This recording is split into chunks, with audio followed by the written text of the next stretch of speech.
with the good life. Jovial jams to get you up and running.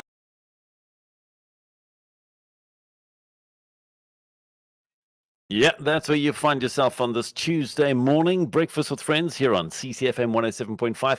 And we are now live on our Facebook page. We're live on YouTube, live on radio. And we've got two amazing ladies that we've got to say good morning to. Good morning, Toni and Nicole. Good morning, Jonathan. Good morning, Jonathan. Hey. So just in the way of a little bit of background, Nicole Gerber, or Gerber, is studying basic education and also is a teacher's assistant and is on the board of DEBRA South Africa, currently the head of fundraising and awareness for the NPO. And Toni Roberts works with children with special needs. She's busy completing her honors in psychology and is the founder and chair of DEBRA South Africa, and she is actually living with EB. We've got to talk about DEBRA South Africa. We've got to talk about the illness called EB. Toni, I'd like to start with you because you're living with it. And just in terms of the pronunciation, I was listening to a YouTube thing of how to pronounce it, and I thought, you know what, I'm not even going to try and do this. I'm going to let you do the hard work.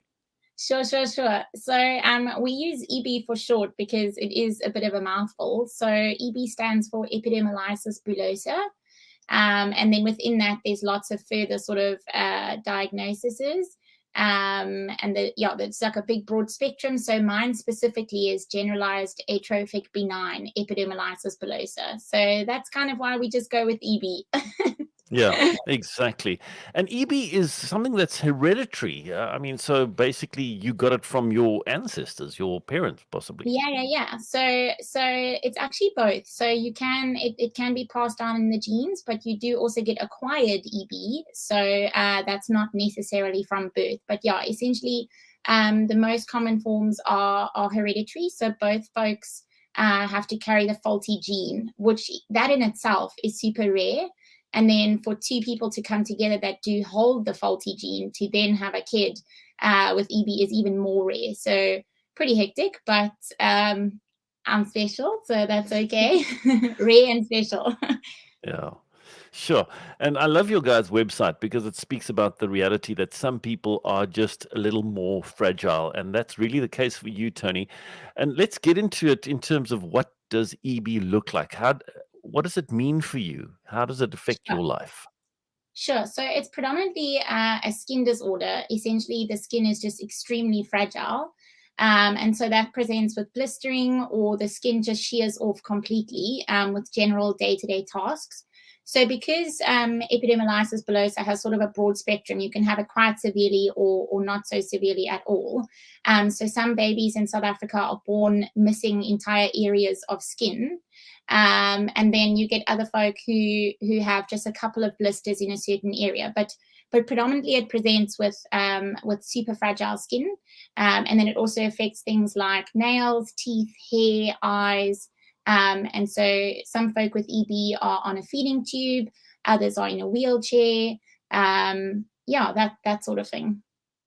And it's out of living with it and being in that space of having to deal with it on a daily basis that you and Nicole started DEBRA South Africa. Nicole, I'd like to bring you into the conversation a little bit. Tell us about the role that DEBRA South Africa plays.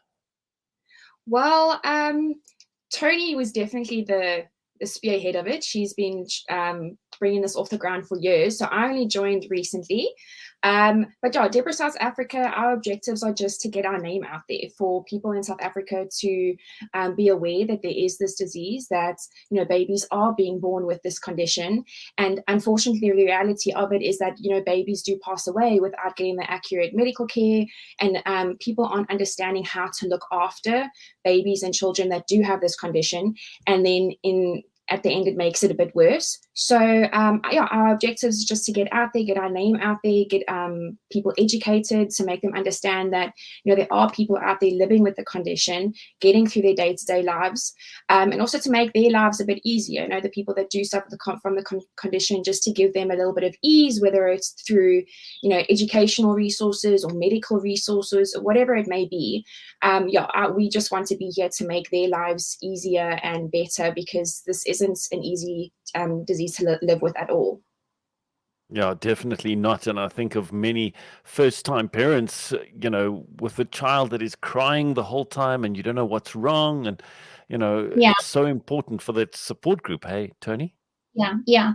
And Jonathan, one of our main things is to sort of reverse the sort of boomerang effect of a rare disease like this in South Africa, because unfortunately, with such a little information about it, the literature shows that babies are unfortunately just passing away before 3 months from complications. And so it's about educating the professionals and getting the conversation going about, there is a quality of life with EB. And so instead of telling first-time parents to just take your little kiddo home and keep them comfortable until they pass, one of our main objectives is to say, well, hello, hang on, there's a quality of life here. Let's fight for that kiddo.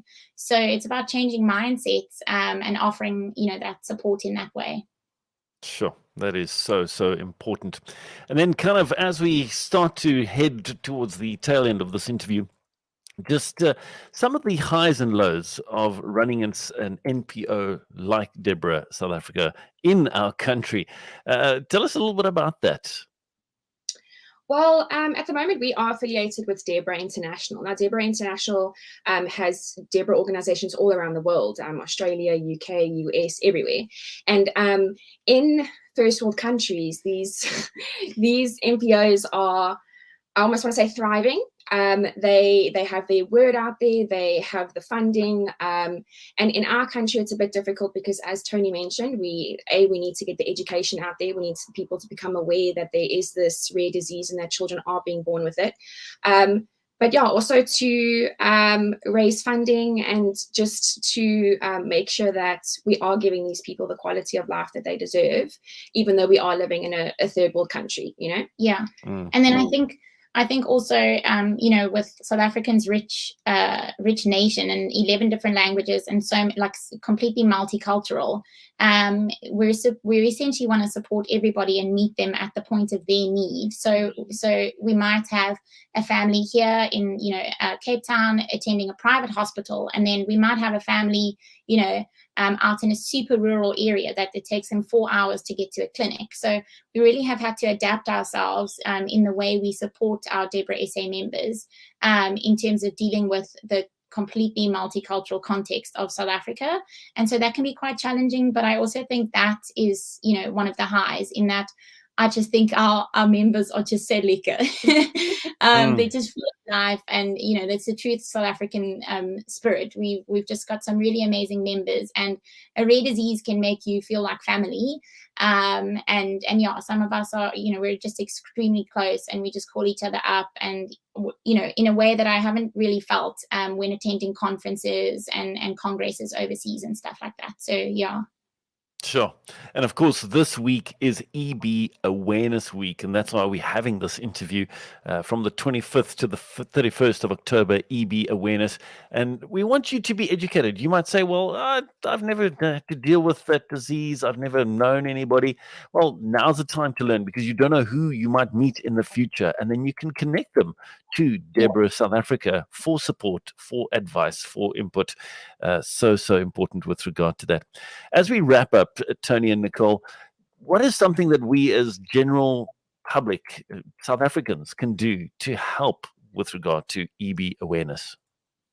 Sure. So we have our sort of online platforms, and so if you just type in DEBRA into Google, those different ones will show up. Predominantly our Facebook group and Instagram. And then obviously just our website too. I think that, just to the general public, in terms of mindset towards things that are rare or towards people that maybe look different in society. I mean, I think this goes for everybody with anything, whether you're in a wheelchair or you've got a walking stick or a parking disc or something. This is not necessarily only for rare things, but, just to be kind. Just be kind. Simple, basic thing. And then in terms of supporting DEBRA South Africa, we've got Awareness Week this week, and on our little Instagram we're doing a little fundraiser, and so yeah. So good. Be informed, educate yourself, educate your children and other people in your community, and spread the word. Let's, I mean, just yesterday we did a good news story about a lady who was in a plane crash at the age of 10. And because of that, her body was severely burnt. And so she looked different. And because she looked different, she went through bullying and things like that. And so that's why we need to raise awareness around these things so that people understand that it's nothing that you did. It's just something that you're living with, right? Definitely. Ladies, it's been fantastic to educate ourselves a little bit more this morning. We appreciate the incredible work that you're doing there at DEBRA South Africa. Appreciate your time. Thank you so much for chatting to us. Thank you so much, Jonathan. Yeah, thanks. We really appreciate the time you've given us. You're welcome. Have a great day and stay safe. You too. You too. Bye. Bye.